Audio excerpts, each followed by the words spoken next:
All right, I'm here with my guest today, Brandy Basher, and we have a great topic. And our topic is the importance of not only having hobbies and passion projects, but leaning into them throughout our lives, right? Right. So with that in mind, Brandy, I know you're big into passion projects and hobbies, right? What is one benefit that you can see about having passion projects? One benefit would be... There's a lot of benefits, Yeah. I know. But just think, we're going to go through several, right? I mean, I'm kind of setting you up because I have a whole list of things here, right? Yeah. But I want to make sure it's not just me lecturing. Okay. So I want to have you involved. Right? I'm happy to be involved. All right. And I also know you love passion projects. I do. And you're motivated and high energy, right? Yep. All right. So give me one good thing about having any passion project in your life. Social connection. You are so right. Give me more on that. Okay. So if you are completely reliant upon your family and work for your social connection, that puts a lot of pressure on them. However, if you have other projects going on, you can rely some of that social connection or your social need on other things and other people. Yeah, and not only that, but the nice thing about using passion projects or hobbies to build social connections, to build relationships, is there are people that have a similar interest, right? Like right off the bat, if you love, I don't know, whatever it is, MMA fighting. If you, because I know you're big into that, Brandon. Oh, yeah. I know Chris is big into that, right? Yes. You're a jiu-jitsu fighter. Yes. Yeah, so if you're big into that and you go out to an MMA or jiu-jitsu club, you know they're big into it too. Yeah. So you immediately have something in common when you are leaning into your passion projects and hobbies, social connections you build, right? Yeah. I mean, think about the social connections that I've built. Because what's one of your hobbies that you do for like a few $1,000s a year? I coach an adult swim team. Yes. It's not just an adult swim team. It's also a learn to swim for adults, right? Exactly. All right. Look what that has done to my life. Look what it's done. In addition to meeting a smoking hot woman that I'm involved with, which is you. In addition to that, look at how many relationships I've built, right? I mean, we have here at my house every summer a party with I think we had 70 people last year, right? I didn't know any of them 4 years ago. Yep. So building and by the way, it's challenging for adults, particularly men, particularly divorced men, to build relationships with other men, right? Because you can date, but that almost always yields nothing, right? I mean, you go out on dates every week, you never see them again. It builds nothing. But for men, particularly over 40, we need male connections. We need relationships that we can have people to talk to and do stuff with. But it's difficult for men because men can't just get together like for coffee so much. Women can do that, right? I don't know why, but we need a project. Right. We need something to do. Right. And for example, in our adult swim team, you see these people 3 or 4 times a week, only for an hour. So it's not a huge time suck, but trust and social connection is built over lots and lots of short connections instead of out for dinner and drinks for 3 hours one night. Right. Yeah. Once every quarter. Yeah. Because here's the thing. When do we build our deepest connections and relationships? Probably family, right? Where we start from the beginning. Yep. I mean, you have 3 kids. Yeah. You've been building relationships with them nonstop for what, 21, 19, and 18, 20, and 22 years? Yep. I mean, those are deep relationships because you're spending a lot of time together, quality and non-quality time, because it's both, right? It's not just, oh my God, I'm always at all the big events with them. It's, I'm with them sitting around at night doing nothing. And that builds a connection. And you know when else we can do that? Elementary school, middle school, high school, college or university. It's times of our lives when we meet people and spend time doing nothing together that we can never have again. Right? I mean, we're busy, we work, we travel, right? I don't think that's necessarily true that we can't ever do that again. No, I'm saying typical. It's like a typical thing because you're about to lead into the punchline, which is we can. Exactly. Right? And how can we with these hobbies, right? Exactly. What about swim? I mean, how does that happen with swim? So there's practices, right? Your typical practices. But if you want to add more, you want to get more out of that social connection, you can travel and go to a swim meet together. Yes. And you can stay at an Airbnb together where you have some of that downtime, just getting to know one another and hanging out. Yeah, and we do that, right? I mean, we went to Indianapolis this year. 46 people on our team descended upon Indianapolis for the Masters Nationals Championship, right? And here's the other thing. In addition to relationships, and those are great, building relationships, but another thing is experiences give you like serotonin and dopamine and what are the other, oxytocin and, norepinephrine, whatever the brain chemicals are that make you happy. Hobbies do that because life can be hard. It's a drudgery. Most people hate their jobs, right? You go to them 5 days a week. You need something else to feel motivated in life. And look what swim as a hobby has done for people. When we descended upon Indianapolis with 46 or 47 people of all ages, right? I think our youngest girl was Natalie. She was like 18. Yeah. And we had some women in their 70s, right? Yeah. And there's one guy in particular, Bob, who's like 62. I don't even think he could swim a few years ago. He got into it later in life. Yep. He joined us for the meet, and he said to me, I just can't believe that at 62 years old, I'm racing, I'm surrounded by 2,000 swimmers, I'm diving off the starting block, I'm competing again for the first time. Now, he didn't do that well, but he was there, right? I mean, he's part of the action because he leaned into this hobby. He's got all kinds of brain chemicals going on, and we all did, right? And if you told me I could have, 5 days to go on vacation by myself or with one or two other people, or I can take 5 days and go to a big event like a Masters National Swim Meet and hang out with all these people, I would choose that. Yeah. It's a bigger memory. You're sharing it with more people. When I look back at good moments in my life that I feel that I have great memories about, it's always the bigger event with more people. And all these people who are like similar in some way, right? I mean, and our team is a good example that there's a lot of people doing all kinds of things, right? But we do have one common thread, which is we're all crazy enough to get up in the morning, 6 a.m., 7 a.m., and dive into a cold pool and then swim for an hour, right? There's something about that connects and bonds everyone. Yeah. But it's not just that, right? It's about purpose, right? So most people, again, don't get fulfillment from their jobs, right? And it's more and more that's happening. And there's 8 billion people on this planet. How can you avoid being an invisible member of 8 billion people? It's kind of hard to have purpose and motivation, but if you work all day and you know that you have something else that makes you unique, you're not just a worker, you are a guitar player. Chris, you play the guitar, right? Yes, sir. Does it give you like a sense of fulfillment? I think the most important thing about the hobbies is personal growth. It's something that you can see yourself improve at, which is very fulfilling. Yeah, I mean, and I hear the way you talk about guitar playing and the band that you have. You're motivated. You've got stuff going on in your brain that is not going on in your brain when you're doing your normal work day. So when life does get hard, I'll have that. Yes. And it's not so bad. Yeah, and here's two examples that come to mind. One is, I know this guy who's a janitor. Okay, look, janitor's an important job, but come on. Nobody wants to do the work every day being a janitor. I mean, it's a grind, right? And this guy tells me it's a grind. But here's what he has. He's a master chess player. He's like a master level chess player. In other words, he's like the best in our area, or one of the best in our area. So he might be grinding it out, doing everything janitors have to do every day at the school or at the school he works at. But when he gets out in the evening and he's with his peers of chess players, he's a master. He's the best. It gives him something deep in his soul that makes everything okay, And then the other guy is my former martial arts instructor.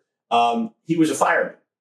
And he would tell me that it's a grind. He's a cog in a wheel, or he's just one guy in a whole group of people. It's important work being a fireman, but it's hard and it's a grind, and he finds it difficult to get passion in that.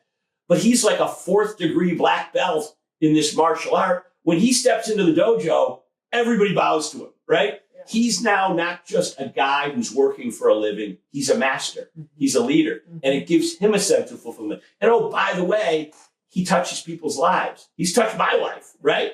When you're pursuing your passion with other people, you can impact people's lives in a positive way. That's pretty cool, right? That's really cool. So and brain development. Let's not forget that.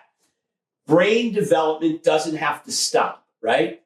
And brain connections can keep growing, but they only do that with different experiences in life, right? They actually say that you can keep your brain young by creating new pathways, by doing new things.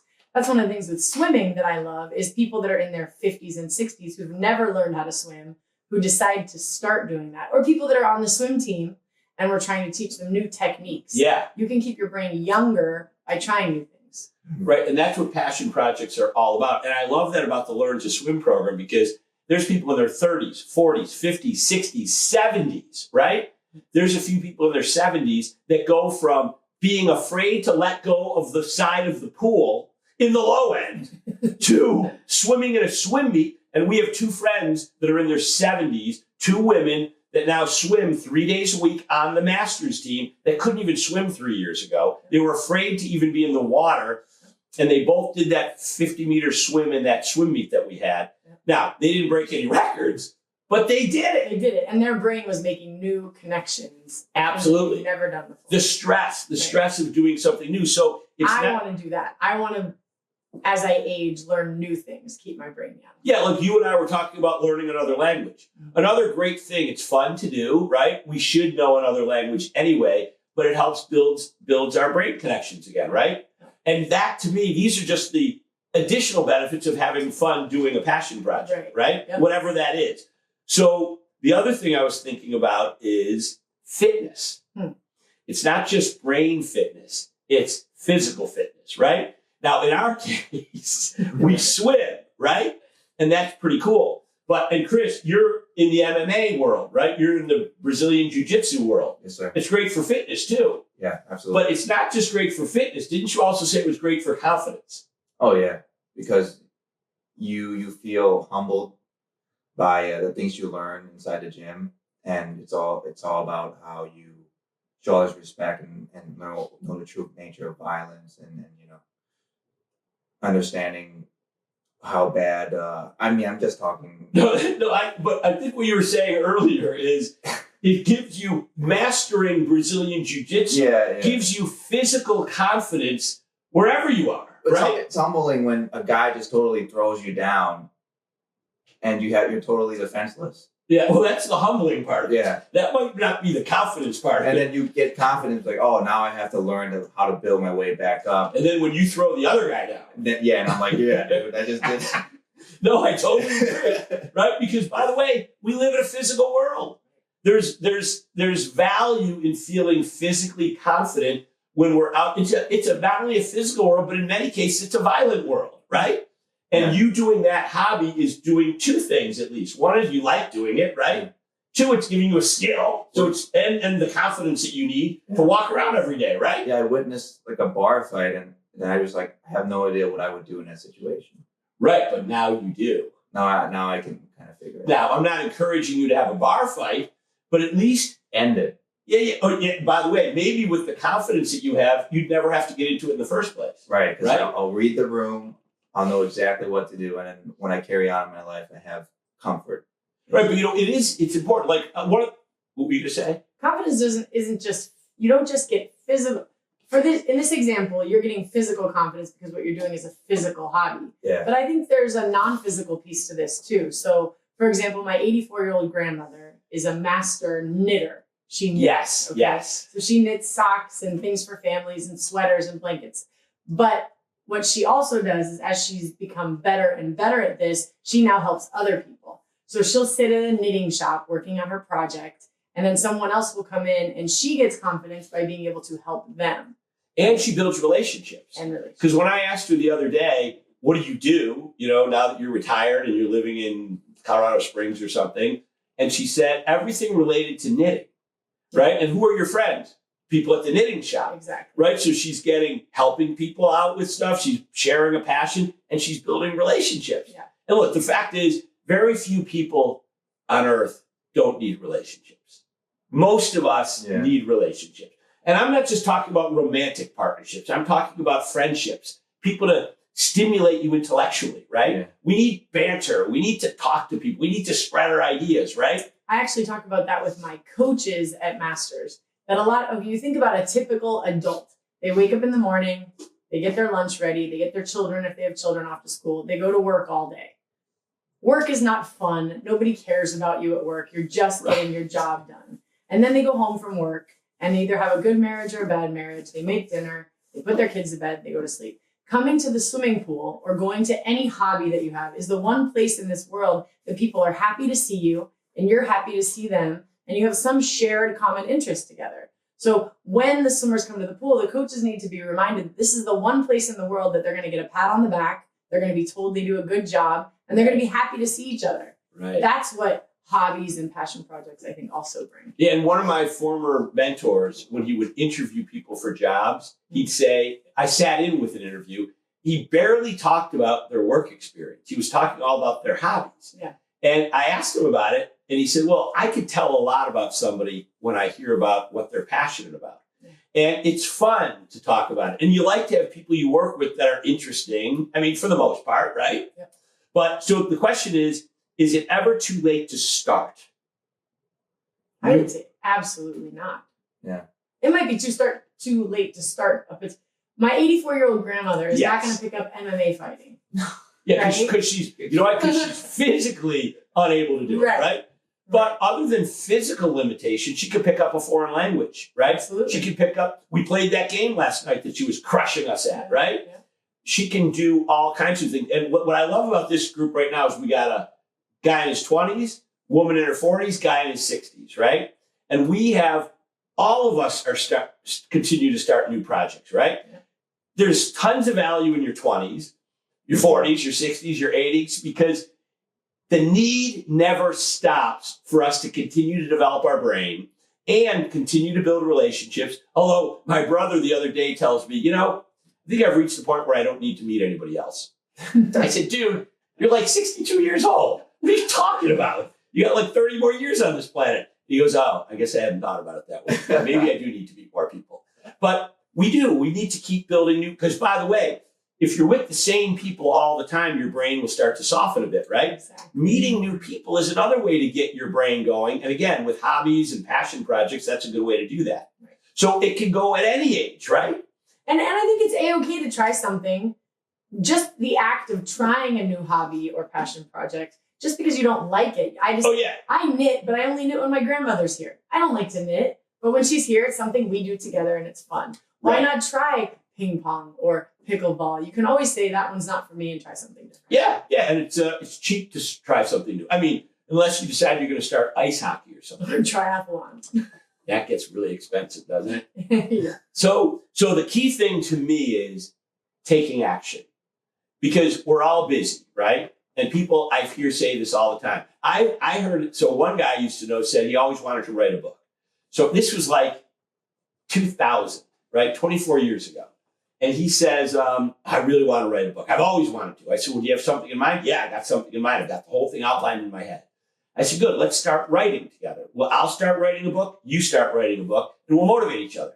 So I wrote a book. He did not. I wrote another book. He did not. So on until I wrote my 9th book. He did not. And I said, I thought you wanted to write a book. And he said, I just can't get myself off the couch and turn off the TV, right? So that's the thing, is that your life will pass. This was 24 years ago. And he still hasn't written a book. And he said he's always wanted to write a book. You got to get off the couch and do it. And if you think you're too busy, you're probably not. Well, explain how you did that, because you've got a great story. Yeah. Wait, which one? How did you write your book? Well, how did you carve the time out? What is So what I do is I have a forced routine. When I started writing books, I decided I would write 4 days a week, 1 hour a day. And I had to write at least one sentence.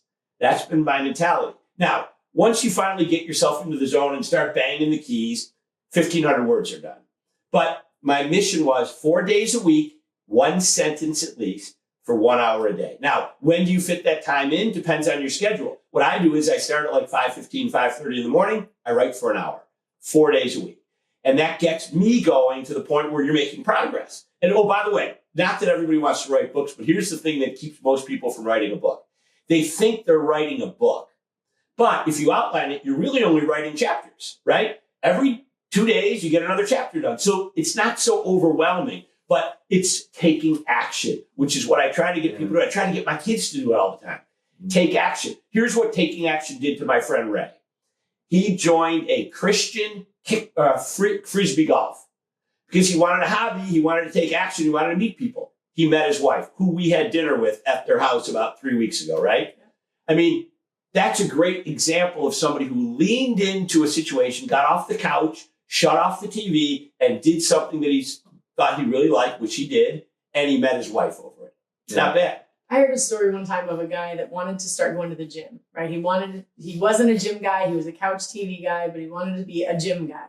But he couldn't get himself to do it. So somebody told him to just get the membership to the gym and go clock in, check into the gym 4 days a week. If you get there, you check in, you don't want to go, just turn around and go home. Right. But scan in 4 times. By the time you get there, there's no pressure. You just have to scan in.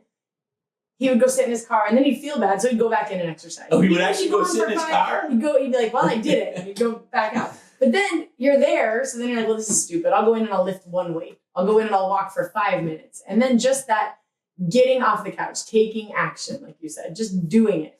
Yeah, so what I always say to myself, there's this expression, which I'm sure I'm going to say wrong, but it's objects in motion tend to stay in motion. Objects at rest tend to stay at rest. Mm-hmm. So what I think about... Is that Newton's law of motion? Chris, search it for us. It's momentum. Yeah, but here's the thing. So every day almost, if I find myself sitting my ass on the couch when I shouldn't be, I think, get in motion, get in motion. I stand up. As soon as you stand up, you're in motion. Yep. And it's stunning how much you'll get done then. The simple act of standing up, right? Yep. And then, of course, once you get into a passion project, even if you're passionate about it, sometimes it's hard to get started. Newton's first law of motion. Yeah, the 3 laws of motion. Yeah, so good job. See? That's why you get the big bucks on this show. Wait a minute, you're getting paid? Yeah, right. So anyway, get in motion. In fact, remember I told you I wanted to have motivational signs all over the house? Yeah. One of them we were going to do is, and I still hope to do before the end of the year, is get in motion. Because that's a big thing about having these passion projects. Get in motion. You got to start moving. Yeah, and ultimately, you'll regret it. Oh, yeah. Wait, you won't regret it. No, I mean, if you don't, you stay on it. Yeah, look at my friend it's 24 years, he still hasn't written a book. That's my biggest fear is regretting something. Yeah, because in fact, that's the thing is it's a moment to get in motion. But if you don't get in motion, it's a lifetime of regret. And you will always have way more regrets about things you didn't do than things you did.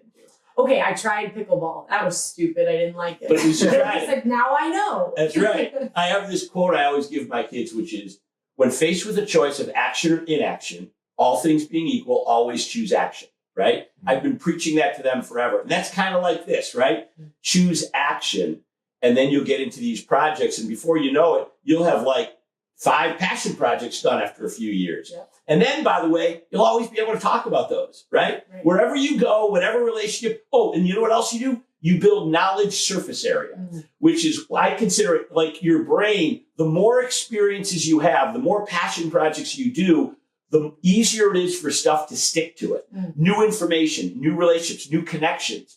Because the more stuff I've tried, the more connections I have with people, or the more opportunities I have to find connections with people because they might have tried one of those things. So we increase our knowledge surface area with passion projects and hobbies. Yeah. So what I would say is, by the way, give me one passion project or hobby. What do you like to do? I like to go to the Y. There's a class I like to take at the Y. Yeah, and you do it like 3 or 4 times a week, right? Yeah. Yeah, and I see the look on your face when you're like, I'm going to the Y. Right? Now, you and I have started sitting in the 180-degree sauna for 20 minutes. That's okay. But it's pretty painful. After 12 minutes, I'm like, what am I doing? I'm getting nauseous. But again, there's confidence after that. You get out and you're like, I feel like it's a workout, you know? But so I write books. What does that help me to do? I feel like I'm challenging my brain, but also I feel like I'm becoming less insignificant, more significant. Because there's 8 billion people on the planet. I'm writing a book. Books are up on Amazon. People can download them and read them. It touches their lives. And suddenly I'm more than just one guy in 8 billion. There's one other thing though. So when my kids were younger, my daughter specifically, she swam. That was the only sport that she wanted to do. And there was a point in her swimming career where she wasn't allowed to swim anymore because of an injury. And one of the things we had her meet with was a sports psychologist. And he talked about this idea of the pie that is my daughter, Allie. So at that point, she was a swimmer, a student, and a daughter, right? So that was everything that was in her pie. And what the psychologist said is we need more things. Let's cut that pie up into more things. The more passion projects and hobbies that you have, the more variation you have in the pie of who Tom Coulson is. He's an author. He's a father. He's a boyfriend. He's a swimmer. And I think the more we spread ourselves out, the more when one of those things goes away, let's say you get a shoulder it's not and you can't devastating. swim anymore. Yes. It's just a piece. It of who doesn't you are. destroy our lives, Yeah, I right? think the more we have, the better. Yeah, I agree. And variety is the spice of life. In fact, that's a great way to end, I like right? Yeah. Good job. We did just approach 16 minutes. Oh, yeah. All right. Excellent. Good timing. All right. Thank you, Brandy. Thank you, Chris. Thank you. See you guys. that.